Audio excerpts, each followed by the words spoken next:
Sarah Copeland. I am a real estate entrepreneur, and I'd like to tell you about my investing journey from when I started out and to where we are now 15 years later after having bought my first investment property.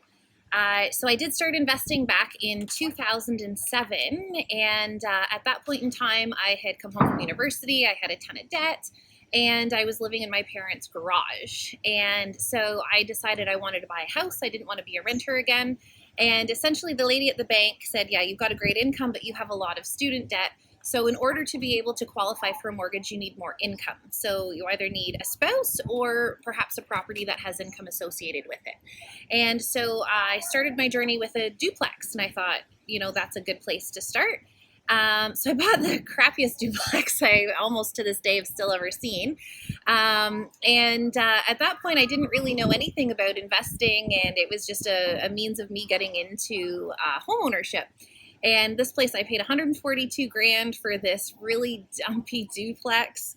And it was myself and my dad, who was very, very handy. And he'd said, well, I'll help you. We'll come in and we'll renovate it. And so through that process, he taught me how to tile and plumb and drywall and basically everything. We installed windows and cabinets, and so we worked on that together. In the meantime, I also met my now husband and essentially said, if you want to date me, I will be here, bring your work boots. And so he came in on the project too. And with the help of a few friends and very few sub-trades, we were able to get that property done in 6 months and rent out the other side, and I lived in one side.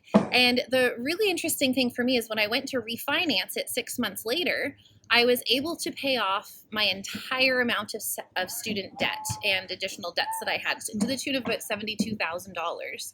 And that was mind-blowing to me because at the time I was a financial advisor at CIBC.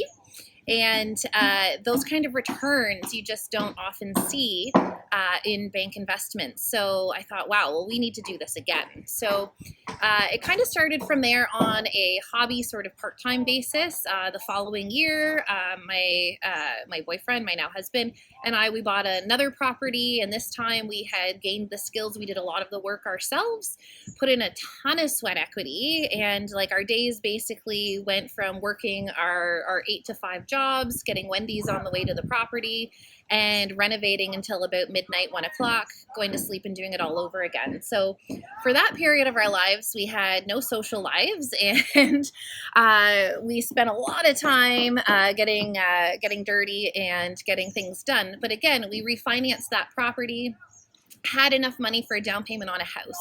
So we moved to a house, and then it kind of just went from there. So since 2007, we have purchased a number of properties, and initially it was a property every year and a half or so, and we were okay with that. We got up into larger properties.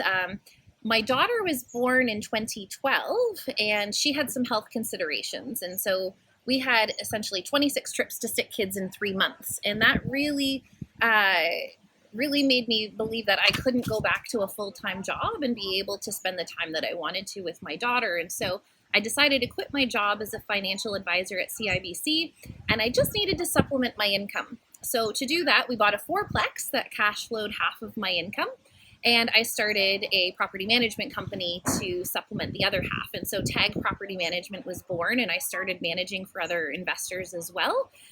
Still have Tag Property Management to this day. We manage about 250 rental units in the area.